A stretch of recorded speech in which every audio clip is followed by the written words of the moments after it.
آج ہم چاند رات کی روحانی گہرائیوں پر بات کر رہے ہیں، خاص طور پر اسلامی روایت میں اس کی کیا اہمیت ہے اور یہ کیسے دنیا بھر میں چاند کے احترام کی جو پرانی انسانی روایت ہے اس سے جڑتی ہے۔ ہمارے پاس جو مواد ہے وہ ذکر کی اہمیت اور بی بی فاطمہ علیہ کی تسبیح جیسے پہلوؤں پر بھی روشنی ڈالتا ہے، تو اس سے ہمیں اس رات کی معنویت سمجھنے میں یوں سمجھے مدد ملے گی۔ یہ بات تو ہے کہ چاند کا نیا ہونا، یہ تجدید کا خیال، یہ صرف اسلام تک تو محدود نہیں ہے۔ مطلب اسلام سے پہلے بھی قمری مہینوں کا تصور تھا۔ جیسے یہودیت میں روش خودش ہے، نئے چاند کا دن، اسے غور و فکر اور روحانی تازگی کا وقت مانا جاتا ہے، خاص طور پر خواتین کے لیے۔ اور یہ ایک بڑی دلچسپ انسانی بات ہے کہ آسمانی گردشوں میں معنی تلاش کیے جاتے ہیں۔ جیسے آپ دیکھیں ہندو مت میں چاند دیوتا چندرا ہیں جنہیں شفا اور تازگی سے جوڑا جاتا ہے۔ بدھ مت میں تو پورے چاند کے دن وہ بدھا کی زندگی کے اہم ترین واقعات سے منسلک ہیں، پیدائش، روشن زمیری، پرنیوانا وغیرہ۔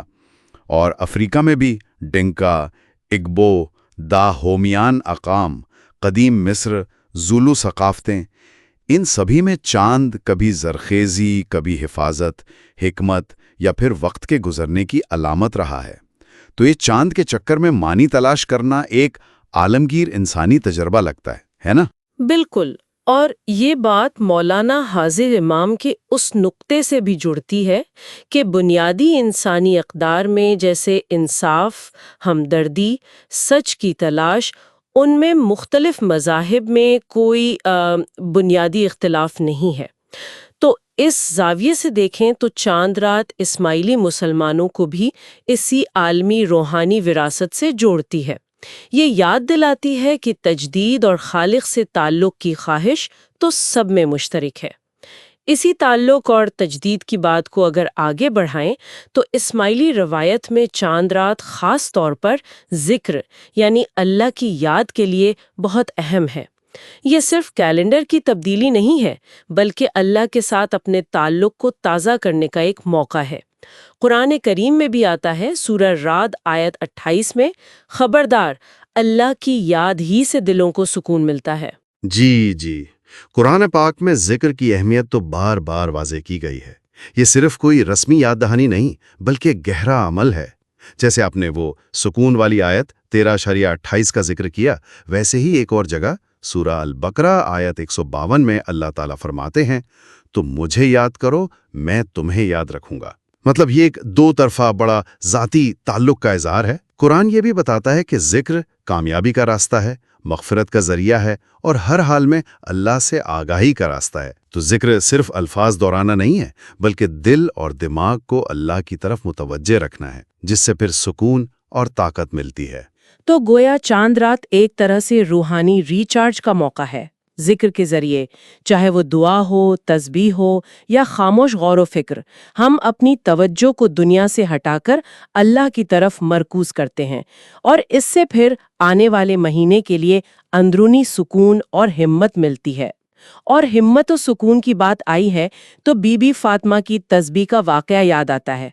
یہ کہانی بہت خوبصورت ہے نا، کہ جب انہوں نے اپنے والد نبی کرم صلی اللہ علیہ وآلہ وسلم سے دنیاوی مشقت میں مدد کے لیے ایک خادمہ مانگی تو نبی اکرم صلی اللہ علیہ وسلم نے انہیں دنیاوی آسائش کے بجائے ایک ایسا روحانی خزانہ عطا کیا جو آپ صلی اللہ علیہ وسلم کے اپنے الفاظ میں ایک خادمہ اور دنیا و ما فیہا سے بہتر تھا۔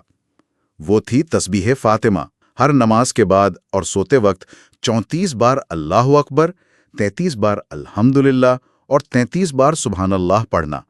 یہ بظاہر سادہ عمل، لیکن یہ نسل در نسل روحانی طاقت، ہمت اور مشکل حالات میں ثابت قدم رہنے کا ذریعہ بن گیا۔ یہ یاد دہانی ہے کہ اصل طاقت اور مدد تو اللہ کی یاد میں ہی ہے۔ بالکل، اور چاند رات کو اس تسبیح کا پڑھنا وہ اس روایت سے جڑنے کا ایک خاص طریقہ بن جاتا ہے۔ یہ گویا اس روحانی ورثے کو تازہ کرنا ہے، اللہ سے تعلق مضبوط کرنا اور آنے والے مہینے کے لیے ایک طرح کی روحانی ڈھال تیار کرنا ہے۔ یہ واقعی ایک بہت خوبصورت تحفہ ہے جو نسل در نسل منتقل ہو رہا ہے۔ نیا چاند تو آپ دیکھیں دنیا بھر میں نئی شروعات اور تجدید کی علامت ہے، لیکن یہاں ہم دیکھیں گے کہ یہ جو عالمگیر تصور ہے وہ اسماعیلی روایت میں کیسے ایک بہت ہی منفرد اور گہری شکل اختیار کرتا ہے۔ یہ صرف ایک کیلنڈر کی تبدیلی سے کہیں بڑھ کر ہے۔ اچھا، تو ذرائع یہ واضح کرتے ہیں کہ اسماعیلیوں کے لیے چاند رات وہ محض تاریخ بدلنا نہیں ہے، بلکہ یہ غور و فکر کا، اپنے روحانی تعلق کو تازہ کرنے کا اور شکر ادا کرنے کا ایک مقدس موقع ہے۔ خاندان جماعت خانوں میں جمع ہوتے ہیں خاص عبادات کے لیے، تسبیح پڑھنے کے لیے۔ جی، تسبیح یعنی اللہ کا ذکر اور ورد کرنے کے لیے۔ ہاں، اور گزری ہوئی کوتاہیوں کی معافی مانگنے کے لیے بھی۔ اور یہاں یہ تشبیہ بہت خوبصورت ہے، جو ذرائع بتاتے ہیں کہ چاند کی تجدید کو ذاتی روحانی تجدید سے جوڑا گیا ہے۔ یہ ایک موقع ہے مطلب دل، دماغ اور ایمان کو نیا کرنے کا، اخلاقیات اور خدمت کے عزم کو تازہ کرنے کا۔ آپ اسے ایک طرح کا ماہانہ روحانی ریسیٹ کہہ سکتے ہیں۔ یہ روحانی ریسیٹ والی بات دلچسپ ہے، اور جب ہم اس کی بنیادوں کو دیکھتے ہیں تو پتہ چلتا ہے کہ اس کی تاریخی جڑیں بھی کافی گہری ہیں، ہے نا؟ بالکل۔ ذرائع بتاتے ہیں کہ فاطمیوں نے چاند کے حساب کتاب کو باقاعدہ شکل دی۔ آپ نے بالکل صحیح تاریخی تسلسل کی طرف اشارہ کیا۔ فاطمیوں کا 942 عیسوی میں شمالی افریقہ اور پھر 970 عیسوی میں قاہرہ میں نئے چاند کے حساب کو منظم کرنا، یہ صرف انتظامی اقدام نہیں تھا، بلکہ یہ اس بات کی نشاندہی کرتا ہے کہ وقت کی اجتماعی پابندی اور اس سے جڑی رسومات اسماعیلی شناخت کے لیے کتنی بنیادی رہی ہیں۔ ایک ایسا دھاگا جو آج تک قائم ہے۔ اچھا، یعنی قمر کا ذکر 27 مرتبہ آیا ہے، جبکہ ہلال یعنی نئے چاند کی جو علامت ہے وہ امام الظاہر، جن کا انتقال 1036 عیسوی میں ہوا، ان کے دور میں نمایاں ہوئی۔ اور یہ تعلق ویسے سائنس سے بھی جڑتا ہے کہ چاند کا چکر تقریباً 29.5 دن کا ہوتا ہے۔ صحیح۔ تاریخی پس منظر تو اہم ہے ہی، لیکن ایک اور پہلو جو اس رات کو خاص بناتا ہے اور جس کا ذرائع میں نمایاں ذکر ہے وہ ہے چاند رات مجلس۔ 48ویں امام مولانا سلطان محمد شاہ آغا خان سوم نے 1894 میں خاص طور پر خواجہ اسماعیلی جماعت کے لیے قائم کیا۔ جی ہاں، اس نے گویا ماہانہ چاند رات کی روایت کو ایک منظم روحانی اجتماع کی شکل دیتی۔ اس رات جماعت اضافی عبادات اور ذکر کرتی ہے۔ یہ تو واقعی ایک زندہ روایت ہے۔ جی، اور یہ صرف ایک اجتماع قائم کرنا نہیں تھا۔ امام سلطان محمد شاہ نے اس مجلس کے حوالے سے کئی فرمان بھی جاری کیے، یعنی ہدایات اور رہنمائی، جن میں بہت کلیدی پیغامات تھے۔ ان میں سب سے نمایاں کمیونٹی کے اتحاد پر زور تھا کہ تمام پنجے بھائی یعنی کمیونٹی کے تمام اراکین اپنے اختلافات بھلا کر جماعت خانے میں مل کر عبادت کریں۔ یعنی اجتماعیت اور اتحاد پر بہت زور ہے، اور پاکیزگی کا پہلو بھی تھا، جیسا کہ ذرائع بتاتے ہیں۔ بالکل۔ امام نے مریدوں کے گناہوں کی معافی، دلوں کی صفائی اور جنت و دیدار جیسی نعمتوں کے لیے دعا کی۔ دیدار سے مراد امام کا روحانی جلوہ یا موجودگی کا احساس ہے۔ تو یہ مجلس روحانی طور پر پاک صاف ہونے کا ایک اہم موقع بن گئی۔ اس کے ساتھ ساتھ ذاتی طرز عمل پر بھی واضح ہدایات تھیں۔ متحد رہنا، غیبت سے بچنا۔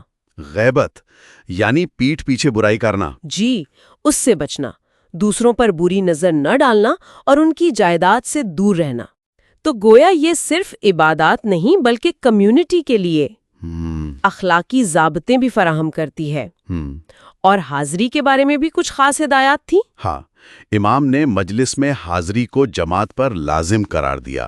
اور ان مجالس میں شرکت کی برکات کا بھی ذکر ملتا ہے۔ روحانی اور دنیاوی طاقت میں اضافہ، مشکلات پر قابو پانے کی ہمت، گناہوں کی معافی، اور سب سے بڑھ کر جنت اور امام کے دیدار کا انعام۔ ایک اور اہم بات یہ ہے کہ اگر کسی کا انتقال ہو جائے تو اگلی چاند رات مجلس کے ساتھ اس مرحوم کے لیے ایک روحانی مجلس بھی منعقد کی جاتی ہے۔ یہ بھی روایت کے تسلسل کو ظاہر کرتا ہے۔ صحیح۔ تو اگر ہم سمیٹیں، چاند رات اسماعیلی مسلمانوں کے لیے ایک بہت گہری اور بامانی ماہانہ روایت ہے۔ یہ ذاتی غور و فکر، اجتماعی اتحاد، تاریخی تسلسل اور روحانی تجدید کو امام کی ہدایات کی روشنی میں یکجا کرتی ہے۔ یہ روزمرہ کی بھاگ دوڑ میں ایک لمحے ٹھہر کر اپنی اقدار اور اپنی کمیونٹی سے دوبارہ جڑنے کا ایک قیمتی موقع فراہم کرتی ہے۔ اور ایک آخری نقطہ شاید سوچنے کے لیے چھوڑتے ہیں کہ جب ایک روایت ماہانہ تجدید اور پاکیزگی پر اتنا زور دیتی ہے تو یہ شعوری طور پر نئی شروعات کو نشان زد کرنے کا عمل، چاہے وہ چھوٹی ہی کیوں نہ ہو، یہ کسی فرد کے اخلاقی زاویہ نظر اور روزمرہ کے اعمال پر صرف اس ایک رات نہیں بلکہ آنے والے پورے مہینے میں کس طرح مثبت انداز میں اثر انداز ہو سکتا ہے۔